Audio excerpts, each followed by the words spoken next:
First അലോട്ട്മെൻറ്റിൻ്റെ result വന്നു.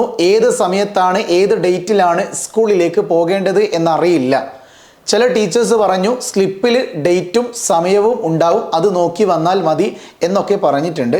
പ്രിയപ്പെട്ട വിദ്യാർത്ഥികളും രക്ഷിതാക്കളും ഒരേപോലെ മനസ്സിലാക്കേണ്ട വളരെ പ്രധാനപ്പെട്ട ഒരു കാര്യം, കഴിഞ്ഞ വർഷങ്ങൾ വരെ അലോട്ട്മെൻറ്റിൻ്റെ സ്ലിപ്പിൽ ഏത് ദിവസമാണ് ഏത് സമയമാണ് കുട്ടി അഡ്മിഷൻ എടുക്കാൻ വരേണ്ടത് എന്നുള്ളത് കൃത്യമായിട്ട് കൊടുക്കുമായിരുന്നു.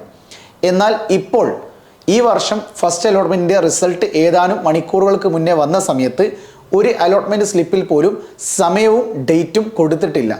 എന്നാൽ ഗവൺമെൻറ്റിൻ്റെ HSCAP വെബ്സൈറ്റിൻ്റെ ഒഫീഷ്യൽ സർക്കുലറിൽ പറയുന്ന ഒരു പോയിന്റ്, ജൂൺ 5-ാം തീയതി രാവിലെ 10 മണിക്ക് ശേഷം ജൂൺ 7-ാം തീയതി വൈകുന്നേരം 5 മണിയുടെ മുന്നേ ഈ സമയത്തിൽ നിങ്ങൾക്ക് എന്ത് ചെയ്യാം?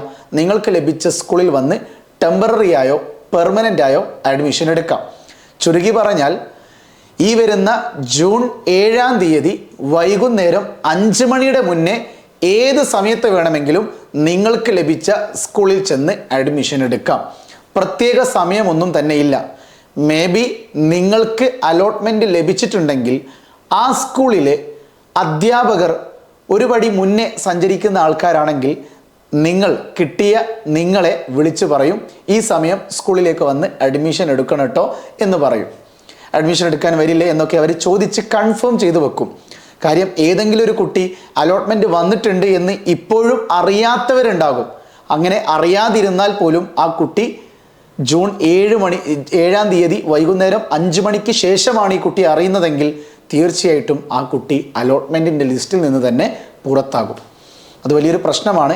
അതുകൊണ്ട് ജൂൺ 7-ാം തീയതി വൈകുന്നേരം 5 മണിയുടെ മുന്നേ ആയിട്ട് ഏത് സമയത്ത് വേണമെങ്കിലും അഡ്മിഷൻ എടുക്കാൻ വേണ്ടി നിങ്ങൾക്ക് ലഭിച്ച സ്കൂളിലേക്ക് സമീപിക്കാവുന്നതാണ്. 6 രേഖകളാണ് നിങ്ങൾ കയ്യിൽ കരുതേണ്ടത്. ഏതൊക്കെ സർട്ടിഫിക്കറ്റുകളാണ് നിങ്ങൾ കയ്യിൽ കരുതേണ്ടതെന്നും ആ സർട്ടിഫിക്കറ്റുകൾ ഒറിജിനൽ ആണോ എന്നുള്ളതൊക്കെ നിങ്ങൾ തന്നെ സ്വയം വെരിഫൈഡ് ചെയ്യേണ്ടതാണ്. ഏതൊക്കെയാണ് ആ സർട്ടിഫിക്കറ്റുകൾ എന്നുള്ളത് ഈ വീഡിയോയുടെ ഡിസ്ക്രിപ്ഷൻ ബോക്സിൽ ഞാനൊരു വീഡിയോയുടെ ലിങ്ക് കൊടുക്കുന്നുണ്ട്. ആ വീഡിയോയിൽ ഓൾറെഡി ഞാൻ പരാമർശിച്ചിട്ടുണ്ട് ഏതൊക്കെ സർട്ടിഫിക്കറ്റുകളുമായിട്ടാണ് നിങ്ങൾ സ്കൂളിലേക്ക് ചെല്ലേണ്ടത് എന്നുള്ളത്. സോ കൂടുതൽ ഇതുപോലെയുള്ള അപ്ഡേറ്റുകൾ അറിയാൻ വേണ്ടി MS സൊല്യൂഷൻസിൻ്റെ ഈ ഒരു +1+2 എന്ന് പറയുന്ന യൂട്യൂബ് ചാനൽ സബ്സ്ക്രൈബ് ചെയ്യാൻ മറക്കല്ലേ. സോ MS സൊല്യൂഷൻ വാട്സപ്പ് ചാനലും MS സൊല്യൂഷൻ കമ്മ്യൂണിറ്റി ചാനലും ജോയിൻ ചെയ്യാനും മറക്കല്ലേ. വീണ്ടും കാണാം. It's me MS solutions. ഇനി എന്തിന് വേറെ സൊല്യൂഷൻസ്. ബൈ.